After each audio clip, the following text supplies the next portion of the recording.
नमो अरिहन्ताणं नमो सिद्धाणं नमो आयरीयाणं नमो वज्रायाणं नमो लोय सवसाहुनं मोक्षमार्गस्य नेतारं भेत्तारं कर्मभूततां ज्ञातारं विश्वतत्त्वानां वन्दे तद्गुणलब्धये।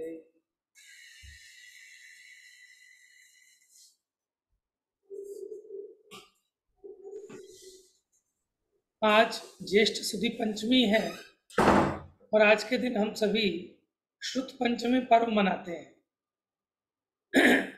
तो आज हम अपने विषय को अभी स्थगित करते हुए प्रासंगिक चर्चा लेंगे।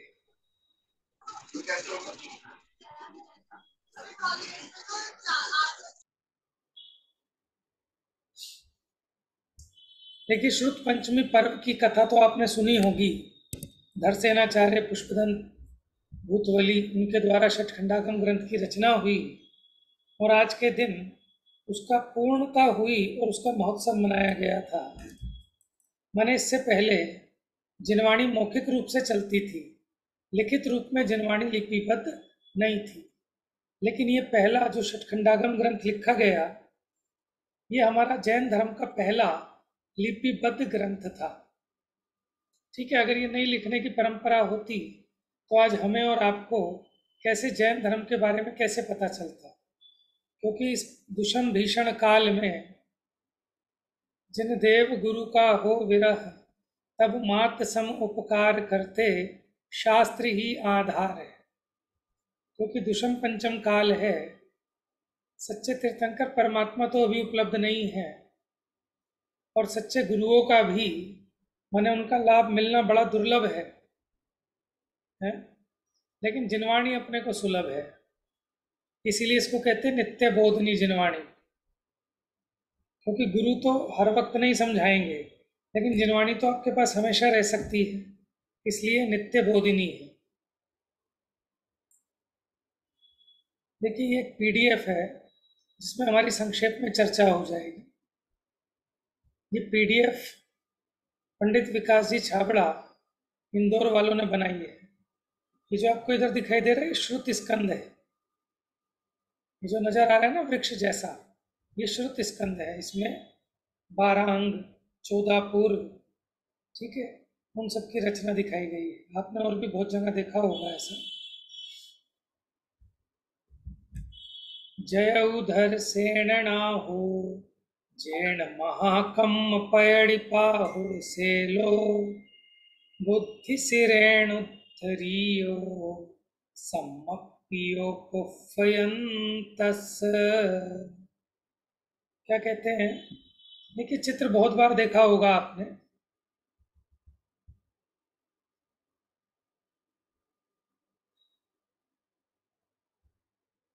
गिरनार के शिखर के पास धरसेनाचार्य, उन्हें सपना आया था रात्रि में। अब यहाँ से देखते हैं विषय को। जिन्होंने महाकर्म प्रकृति प्रावृत रूपी शैल का अपने बुद्धि रूपी शिर से उद्धार किया और पुष्पदंत आचार्य को समर्पित किया, ऐसे धरसेनाचार्य जयवंत। जो आपके 12 अंग और 14 पूर्व हैं, उन 14 पूर्वों में दूसरा अग्रायणीय पूर्व है। उस अग्रायणीय पूर्व के महाकर्म प्रकृति प्रावृत का कुछ ज्ञान आचार्य परंपरा से धरसेन स्वामी को प्राप्त था। तो उसके आधार पर उन्होंने पुष्पदंत भूतवली को उसका ज्ञान कराया, जिसके माध्यम से उन्होंने इस ग्रंथ की रचना की। अब कुछ फैक्ट्स हैं, उन फैक्ट्स को पढ़ते हुए चलेंगे। कथा तो आप लोगों ने सुनी होगी, और फिर भी मैं आपको एक पीडीएफ शेयर करूंगा। आप कुछ भी कहो, ये एक बुक है, उस बुक में जागृत विवेक ये कथा भी है। ठीक है ना? समय हो तो आप उसको भी पढ़ना।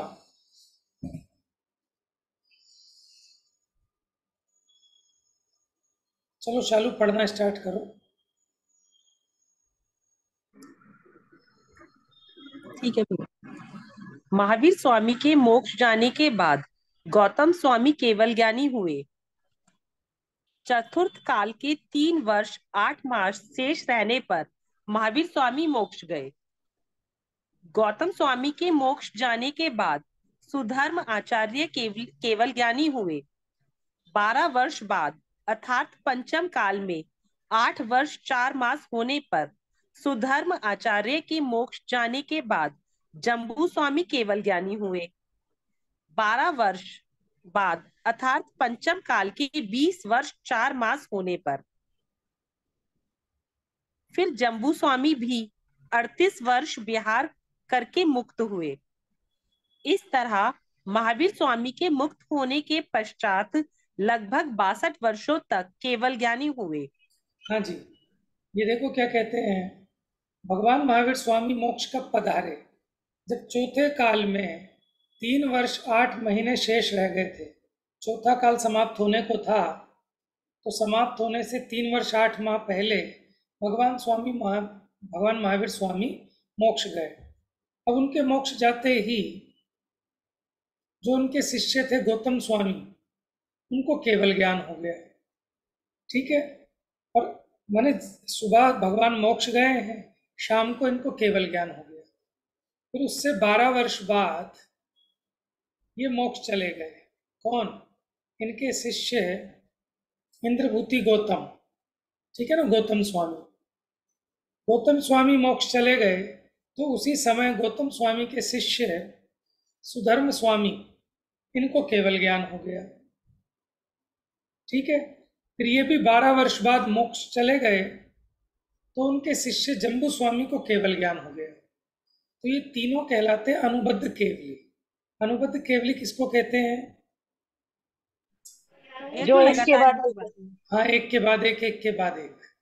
ठीक है ना, जैसे पहले वाले केवल ज्ञानी मोक्ष गए तो इन्हें केवल ज्ञान हो गया, दूसरे वाले केवल ज्ञानी मोक्ष गए तो उनके शिष्य तीसरे, उनको केवल ज्ञान हो गया।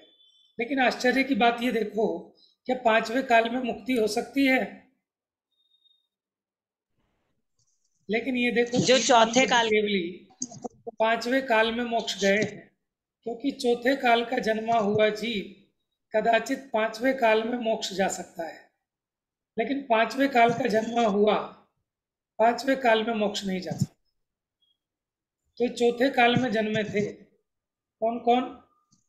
पहले गौतम स्वामी, फिर उनके शिष्य सुधर्मा स्वामी, फिर उनके शिष्य जम्बू स्वामी। ठीक है, इनको कहते हैं अनुबद्ध केवली। तो देखो कितने वर्ष हो गए? 12 अच्छा, तो भगवान महावीर स्वामी के 12 वर्ष बाद गौतम स्वामी मोक्ष चले गए। फिर गौतम स्वामी के 12 वर्ष बाद, है ना, इनके शिष्य सुधर्मा स्वामी मोक्ष चले गए। फिर सुधर्मा स्वामी से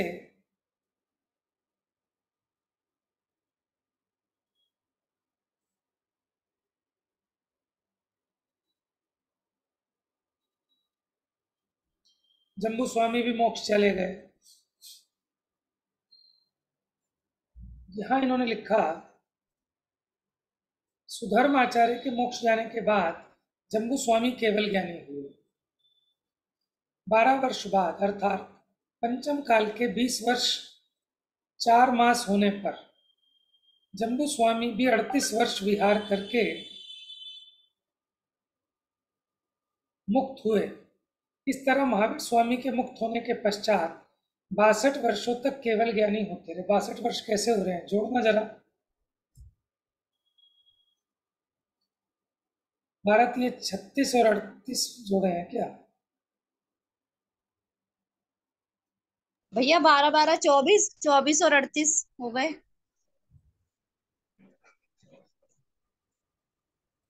अच्छा, हाँ ठीक है, क्योंकि देखिए तीसरे वाले में 12 वर्ष बाद नहीं, तीसरे वाले में उनको केवल ज्ञान होने के 38 वर्ष बाद, लेकिन पहले दोनों को केवल ज्ञान होने के 12 वर्ष बाद मोक्ष चले गए।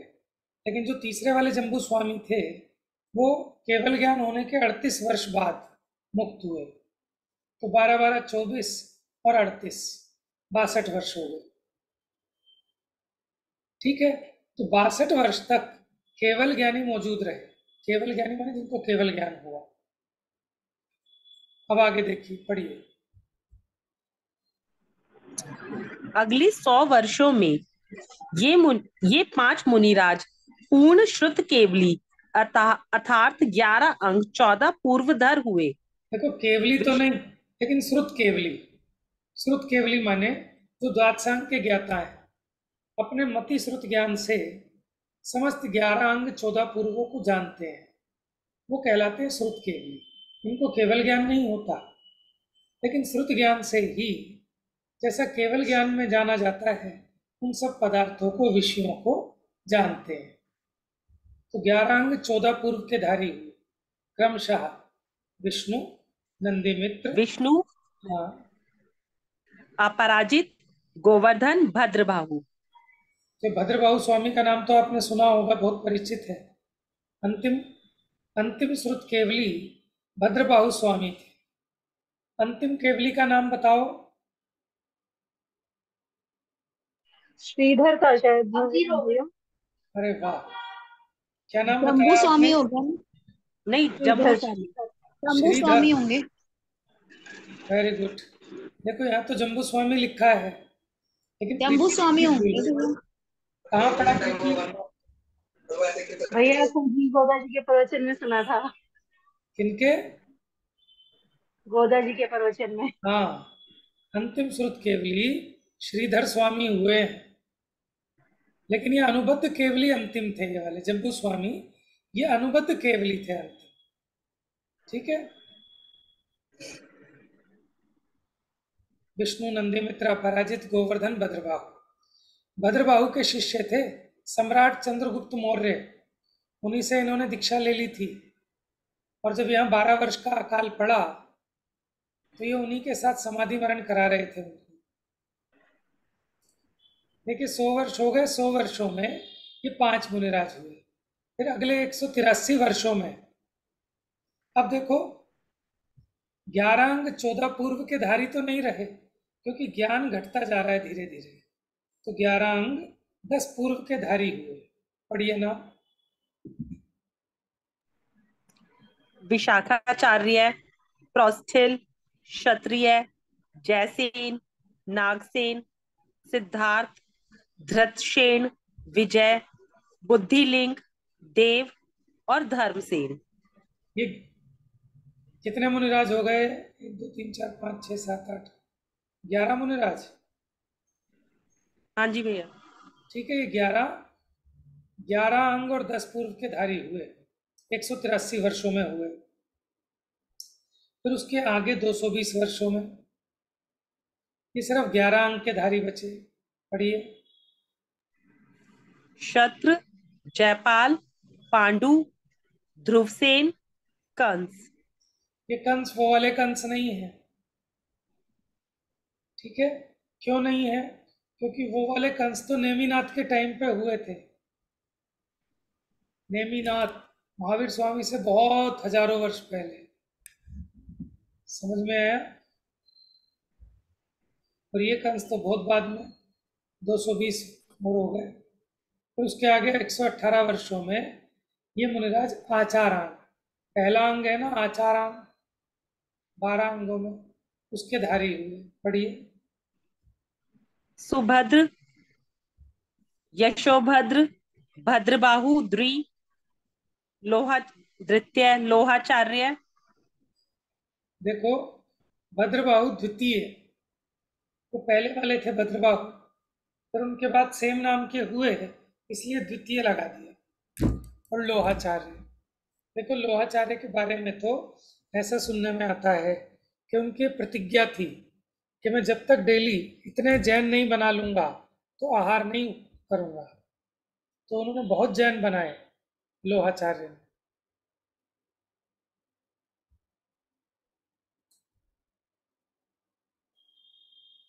अब अंग का ज्ञान भी नहीं रहा। जैसे देखो, अब सर्पणी काल है, धीरे धीरे स्मृति का, बुद्धि का ह्रास होता जा रहा है। तो अब तक वो सारी की सारी चीजें गुरु परंपरा से मौखिक ज्ञान के आधार पे आ रही थी।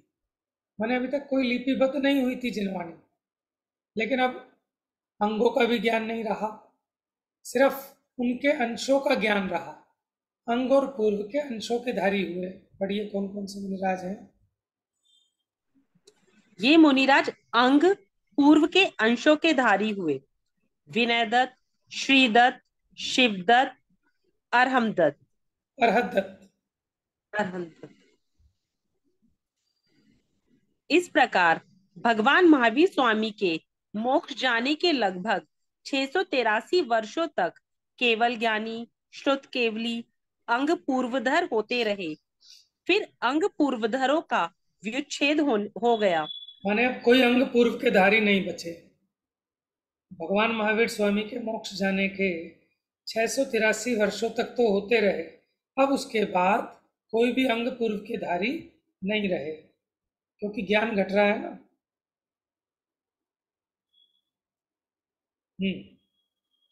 अब 683 अरहंत वर्षों बाद, कुछ समय बीतने के बाद क्या हुआ, पढ़िए। अरहंत बलि नामक मुनिराज हुए। इन्होंने युग प्रतिक्रमण करवाया। इनके द्वारा संघ व्यवस्था कराई गई। जो गुफाओं से आए थे उन्हें वीर अथवा नंदी नाम दिया। जो अशोक वृक्षों से आए थे उन्हें अपराजित अथवा देव नाम दिया। पंच स्तूप से आए थे उन्हें सेन और भद्र नाम दिया। जो शालमली वृक्षों से आए थे उन्हें गुणधर अथवा गुप्त नाम दिया। जो केशर वृक्षों से आए थे उन्हें सिंही अथवा चंद्र नाम दिया। देखो ये बात तो मैंने भी पहली बार पढ़ी है।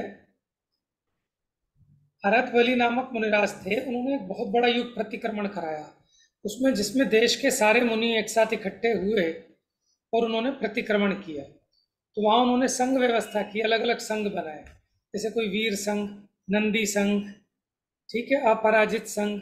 जैसे कई कई मुनिराजों के नाम के पीछे वीर जुड़ा होता है, किसी के नाम के पीछे नंदी, किसी के पीछे सेन, किसी के भद्र, है ना, ऐसे अलग अलग। जैसे आजकल ज़्यादातर किसी के पीछे सागर जुड़ा है, किसी के पीछे भूषण जुड़ा है ना। तो उसी प्रकार जो गुफाओं से आए थे उन्हें वीर अथवा नंदी नाम दिया, अशोक वृक्षों से आए थे उन्हें अपराजित देव नाम दिया, पंच स्तूप से आए उन्हें सेन और भद्र नाम दिया, शालमली वृक्ष से आए उन्हें गुणधर अथवा गुप्त नाम दिया, और केशर वृक्षों से आए सिंह अथवा चंद्र नाम दिया। अब धरसेनाचार्य हुए फिर उसी काल में। भैया वृक्षों से आए मतलब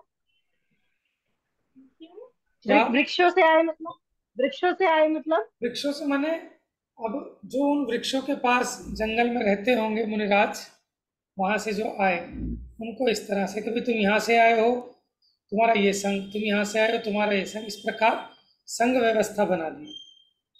भैया हाँ जी। श्वेतांबरों के उसमें भी आया हुआ है। ये जो हाँ ये सारे दिए ना कि कहाँ कहाँ से आए, तो ये वो जो पर्टिकुलर जगह पे बैठ के तपस्या करते थे ना, उन्होंने हाँ, वहां पे वो दी वो वो कि जो उन गुफाओं में करते थे उनको वहां का रेजिडेंस बना दिया। जो जिस पेड़ के नीचे करते थे वहां पे उनका पर्टिकुलर नाम दे दिया। ये श्वेतांबर परंपरा में भी है। वो स्थूल भद्री या किसके नेतृत्व में हुई थी एक बहुत बड़ी वही जो 12 क्या वो उसकी जब हुई थी ना बार से कुछ नाम है डिवाइडेशन। उसका, संगति, अब क्या ऐसे कुछ नाम था। वो तो तो इस भैया तरह। नाम नहीं याद आ रहा मुझे। हम्म। उस समय जिसने जहां जहां तपस्या करी ना, ये उस कैटेगरी में डिवाइड किया था उन्होंने। हाँ, वो तो बहुत बाद में हुआ जैन था, समाज कुंद आचार्य जो है के ना, आसपास की बात है वो शायद। हम्म अभी तो कुंद आचार्य बाद में होंगे। इनके बाद आएंगे, उनका तो हाँ, काफी बात है। धरसेनाचार्य इसी समय में, धरसेनाचार्य भी किसी दूसरे नगर में विराजते थे। पढ़िए। धरसेन आचार्य सौराष्ट्र देश के जूनागढ़ के निकट उज्जयंत पर्वत की चंद्रगिरी पर विराजमान अग्रायणीय पूर्व के पंचम वस्तु में चौथे महाकर्म प्रकृति प्राभर्त के ज्ञाता, श्रुत के विच्छेद का विकल्प, आंध्र देश में वेणाक नदी के समीप मुनि समूह के पास ब्रह्मचारी द्वारा पत्र संप्रेषण। हाँ जी, देखिए क्या लिखा कि सौराष्ट्र देश के जूनागढ़ के निकट उज्जैन पर्वत का दूसरा नाम कौन बताएगा?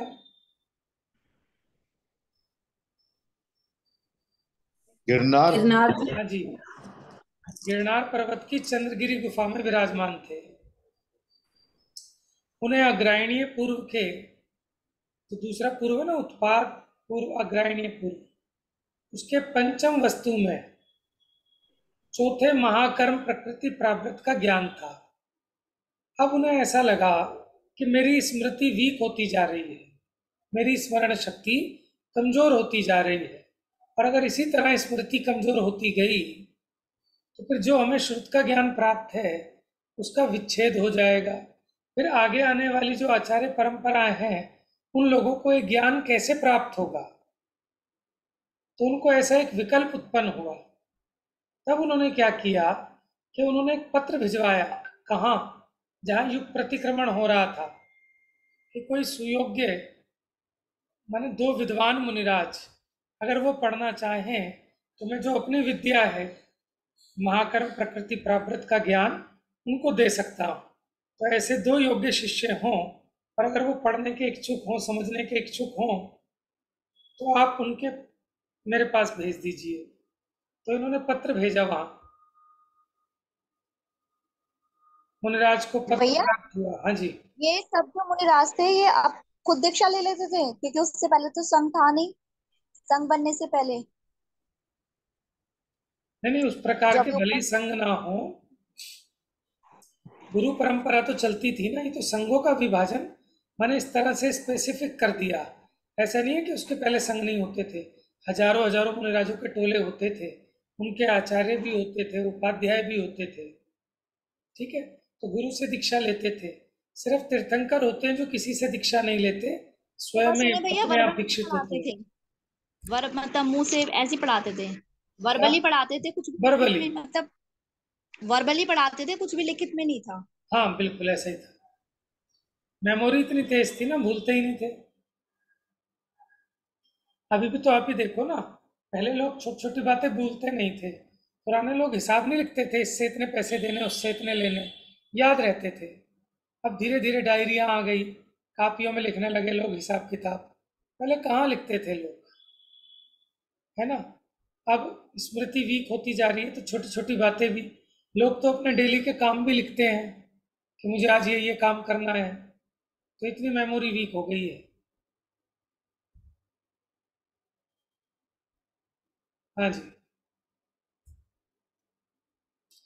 फिर मुनिराज को पत्र प्राप्त हुआ। वहां से उन्होंने संघ में से दो जो बिल्कुल जवान, तीक्ष्ण बुद्धि के धारी ऐसे दो मुनिराजों को वहां भेजा। कहाँ पर? ये उज्जैन गिरी पर, जहाँ धरसेनाचार्य विराजमान थे। इतने में यह रात को इनको सपना आया। सपने में इन्हें नजर आया दो बलिष्ठ सुंदर बलवान बैल मेरे मुख में प्रवेश कर रहे हैं। मैंने उसका फल ये था कि दो यंग मुनिराज यहाँ मेरे पास आ रहे हैं। अब उन्होंने आकर महाराज की वंदना की। इन्होंने उनको कहा कि आपको मैं दो मंत्र देता हूँ, आप लोगों को, क्योंकि परीक्षा करनी जरूरी है ना, कि मैं आप पे मेहनत भी करूँ, आप में उतनी काबिलियत भी है या नहीं है कि मैं आपको ज्ञान पढ़ाने के लिए तभी लगूंगा। तो इन्होंने उनको 2 दिन के उपवास पूर्वक मंत्र की सिद्धि करने के लिए एक एक मंत्र दिया। और मंत्र की सिद्धि देते वक्त ये भी कह दिया कि एक बात ध्यान रखना कि आत्मा ही आत्मा का गुरु है, कि कहीं छोटी छोटी बात के लिए मेरे पास दौड़ के मत आना पूछने के लिए, तुम्हारा आत्मा ही तुम्हारा गुरु है। तो अब जब उन्होंने मंत्र सिद्धि की तो मंत्र सिद्धि करने पर एक को लंबे दांत वाली देवी प्रकट हुई कि जिसके दांत बाहर निकले थे, और दूसरे मुनिराज को एक आंख वाली यानी काणी देवी प्रकट हुई। तो उन्हें लगा कि नहीं, ये तो कोई ना कोई मंत्र में दोष है, क्योंकि देवियां तो सर्वांग सुंदर होती हैं, ये कैसी ऐसी देवी प्रकट हो गई। तो उन्होंने कहा चलो महाराज के पास चलते हैं। लेकिन इतने में उन्हें महाराज की शिक्षा याद आ गई। कि छोटी सी छोटी बात के लिए भी मेरे पास दौड़ के मत आना, तुम्हारा आत्मा ही तुम्हारा गुरु है। तो उन्होंने अपनी बुद्धि पूर्वक, यद्यपि गुरु की आज्ञा का ही पालन करना था, लेकिन फिर भी वो आज्ञा ऐसी मतलब हावी नहीं होनी चाहिए कि अपना विवेक कुंठित हो जाए, तो विवेक भी जागृत रखा। और फिर उन्होंने उस मंत्र की शुद्धि की, और मंत्र की शुद्धि करके जब आराधना की तो फिर 2 सर्वांग सुंदर देवियां उनके समक्ष व्यक्त हुई। अब उन देवियों ने उनसे कहा क्या आज्ञा है। तो मुनिराज ने कहा हमें तो भैया इस लोक परलोक की कोई इच्छा नहीं है, हमें आपसे कुछ नहीं चाहिए, हमने तो गुरु की आज्ञा के लिए आपकी सिद्धि की है। तो उन्होंने कहा नहीं, अब अगर सिद्धि की है तो हम कुछ ना कुछ तो दे के जाएंगे, बिना दिए तो हम जाएंगे नहीं। तो उन्होंने कहा हमें कुछ नहीं चाहिए। तो फिर एक ने क्या किया, जो पुष्पदंत मुनिराज हैं, इनके नाम तो कुछ और थे, नरवाहन, या याद है किसी को? दूसरे मुनिराज का क्या नाम था? एक का नरवाहन,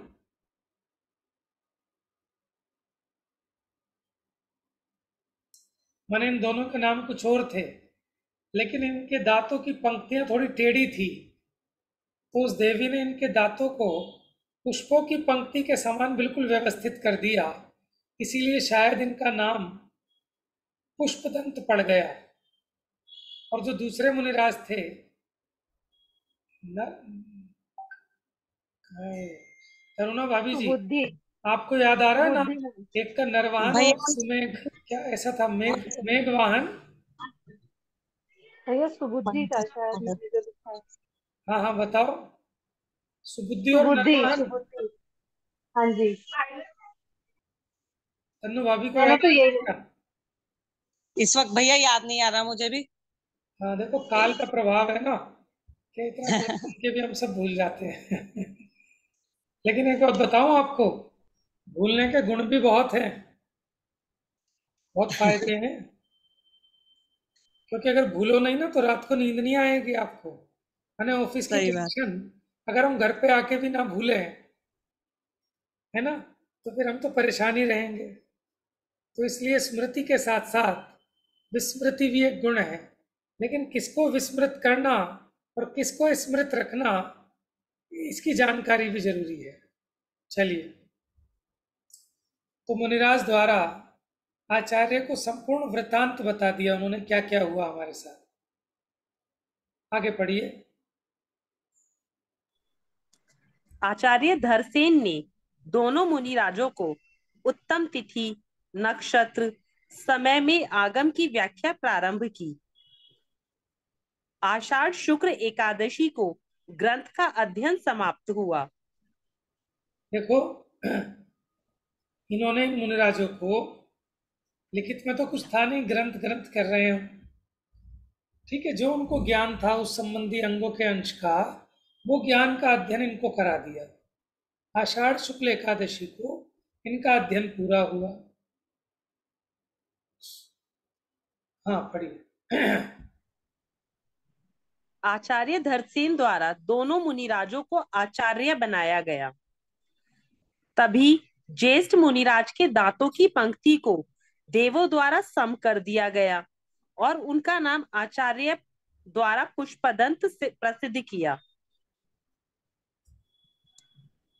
दूसरे मुनिराज का भी नाम भूतबली रखा गया। भूत जाति के देवों द्वारा बलि यानी पूजा, जय जय नाद। भूत जाति के देवों ने इनकी पूजा की, इसलिए दूसरे मुनिराज का नाम भूत बलि रख दिया गया। फिर वहां से दोनों मुनिराजों का विहार हो गया, तो कुरीश्वर नामक नगर की ओर बढ़े, वहीं उन्होंने चतुर्मास किया। फिर विहार हो गया। पुष्पदंत आचार्य द्वारा, पुष्पदंत आचार्य ने, उन्हीं का कोई भांजा था या कौन था, तो जिन पालित श्रावक, उसको मुनि दीक्षा दी। आचार्य पुष्पदंत वनवास देश में ठहरे और भूतबली आचार्य मदुरई में थे। ठीक है, अलग अलग हो गए दोनों मुनिराज। अब पुष्पदंत आचार्य ने, जो उनका शिष्य जिनपालित था, उसको 6 खंडों की शिक्षा दी। ठीक है, 6 खंड, जिसको हम अभी षटखंडागम कहते हैं। 6 खंडों की शिक्षा दी और 6 खंडों में पहले खंड का नाम है जीवत्थान, ठीक है, यानी जीव स्थान। दूसरे खंड का नाम है खुद्दाबंध यानी क्षुद्र बंध। तीसरे खंड का नाम है बंध स्वामित्व विचय। चौथा खंड है वेदना खंड। पांचवा है वर्गणा खंड और छठा है महाबंध। तो ये 6 खंडों के नाम के आधार पर उस ग्रंथ का कोई नाम नहीं रखा, लेकिन इन 6 खंड होने से उसका नाम क्या पड़ गया? षट खंड आगम। समझे? अब जो पहला है ना जीव स्थान, अब जीव स्थान में सबसे पहले सत प्ररूपणा की चर्चा है।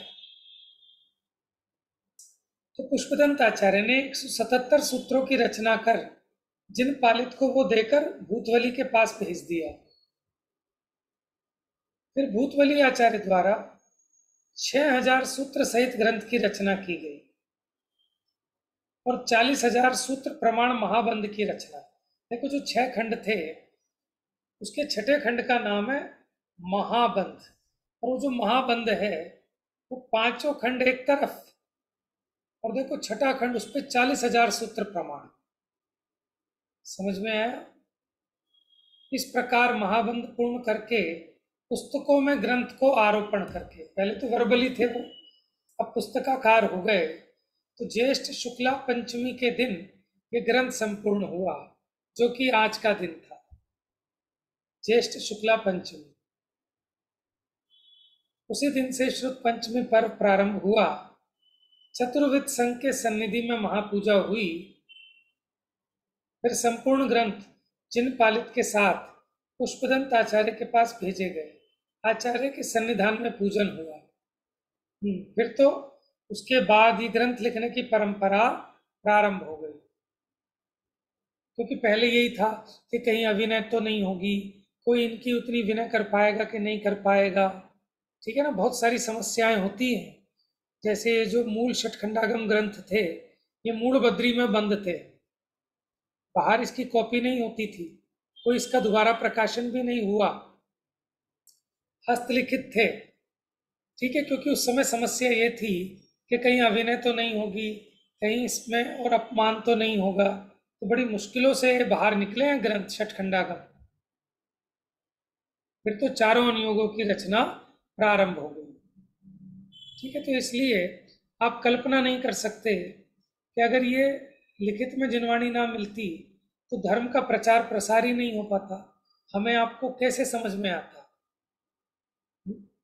इसलिए श्रुत पंचमी पर्व बहुत महान पर्व माना जाता है। भैया भैया आपका है ये मेन ग्रंथ कहाँ पर होगा अभी जो ये आचार्य ने लिखा? षटखंडागम, हाँ षटखंडागम छप चुके हैं अब तो, इनके छपने की नहीं, कथा बड़ी। ओरिजिनल वाली कॉपी भी होगी अभी भी? हाँ ओरिजिनल वाली तो वहां पर है, आप जाते हैं ना बेंगलोर, वहाँ मैसूर में, हाँ वहाँ मूड बद्री है, वहाँ मूड हाँ श्रवण बेलगोला में जो मूड बद्री हैं वहाँ भट्टारक हैं, तो वो बंद रखते हैं, कभी कभी दर्शन कराते हैं उनके जो मूल प्रति है। तो भैया वो तो उसके होगा ना, मैन्युस्क्रिप्ट वगैरह उसके होगा वो, हाँ बिल्कुल पेपर ऐसे पे ही। थोड़ी ना होगा, है पेपर ना? पे नहीं, वो पत्तों वत्तों ताड़ पेपर पत्र पे पे है, नहीं होगा।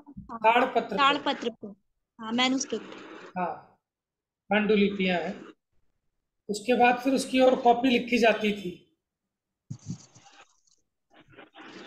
हाँ जी भाभी जी क्या बता रहे हो, आप बताओ।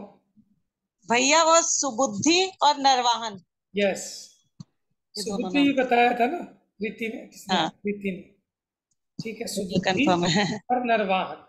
नरवाहन। और आप भी बताइए, आपको क्या जानकारी है श्रुत पंचमी के बारे में?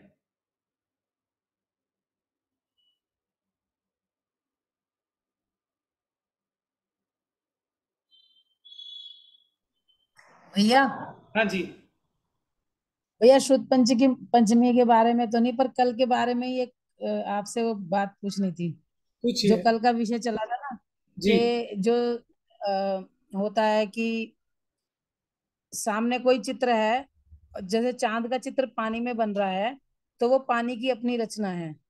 तो क्या इसे हम इस तरह से समझ सकते हैं कि जैसे मान लो सामने से कोई भी वस्तु, व्यक्ति या स्थान है, मान लो कोई इमरती रखी हुई है, तो इमरती को देख के, इमरती तो इमरती है, लेकिन उसको देख के मेरे मन में कोई और भाव आ रहे हैं, किसी के मन में कोई और भाव आ रहे हैं। तो वो जो मेरे मन में भाव आ रहे हैं वो मेरे भाव हैं, वो प्योरली मेरे ही ज्ञान से बने हुए हैं। और दूसरे के मन में जो आ रहे हैं उससे बने हुए हैं, उसका इमरती से कुछ लेना देना नहीं है। इमरती तो अपने में हुई है, बराबर। इमरती किसी को कुछ नहीं करा रही। क्या इसी तरह से जैसे आपने बताया था कि भाई जो चांद है, चांद अपने में अलग है, और पानी की जो में जो चांद की रचना हो रही है वो प्योरली पानी की भाव है। क्या इसको इस बात से ग्रहण कर सकते हैं?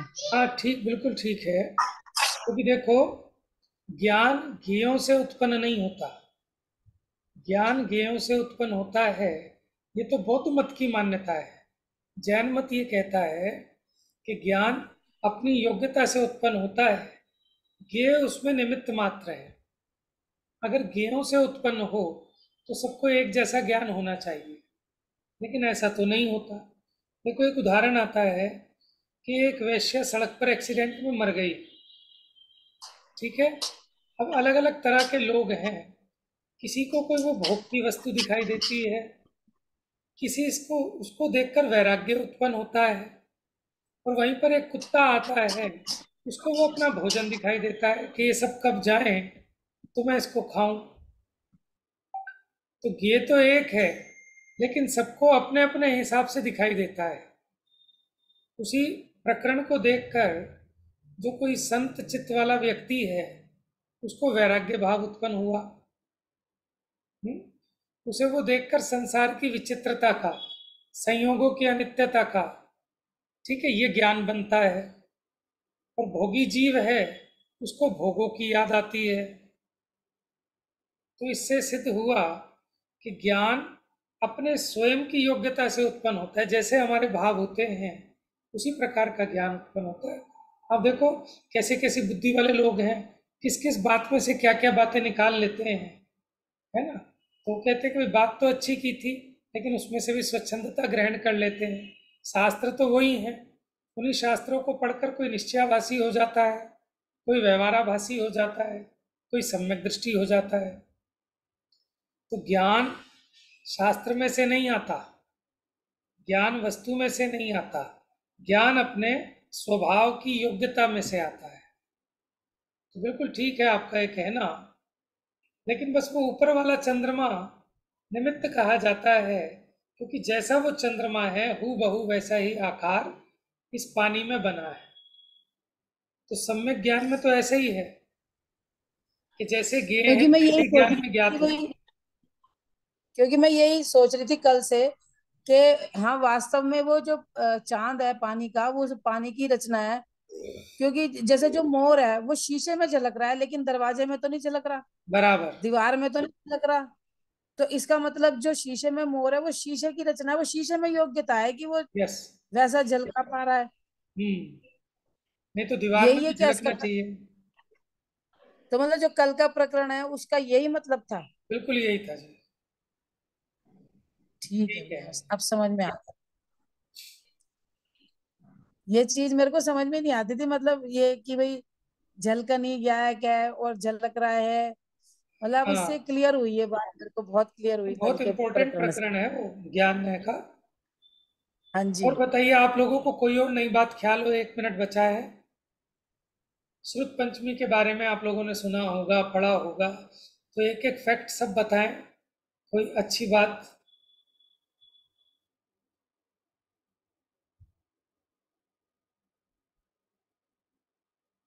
आप अपने सुझाव भी दे सकते हैं कि श्रुत पंचमी कैसे मनानी चाहिए, क्या करना चाहिए हमें। ये मेरे ख्याल से तो शुद्ध पंचमी असली मनाने का तरीका यही है कि हम शास्त्र पढ़ें, ये नहीं कि बिल्कुल। खाली सजा दें, संवार दें और ये कर दें बस। देखिए, बहुत हम बढ़िया पढ़ें बात है। ये। देखो, जी। हर एक की पूजा अलग अलग तरह से होती है। शास्त्र की पूजा ऐसे उतारने मात्र से शास्त्र की पूजा नहीं होती। शास्त्र की पूजा का मतलब क्या है कि आप उसका लाभ लें, उसको पढ़ें, हाँ। उसको वास्तविक लाभ तो ये पढ़ के अंगीकृत करें अपने ऊपर। ठीक है ना, अपने हृदय में धारण करें। ये शास्त्र की असली पूजा है। आप उसकी आरती तो उतारते रहो और उसको पढ़ो नहीं, तो ये कोई पूजा थोड़ी है। माँ बाप की भी पूजा होती है, तो माँ बाप की पूजा ऐसे आरती उतार के नहीं होती। कई लोग यही करते हैं, सुबह सुबह बहू रानी जाएगी, माता जी की आरती उतार लेगी, पैर छू लेगी, और फिर पूरे दिन रोटी को भी नहीं पूछेगी, पानी को भी नहीं पूछेगी। और एक बहू ऐसी है कि आरती वारती नहीं उतारती, लेकिन उनकी सेवा करती है,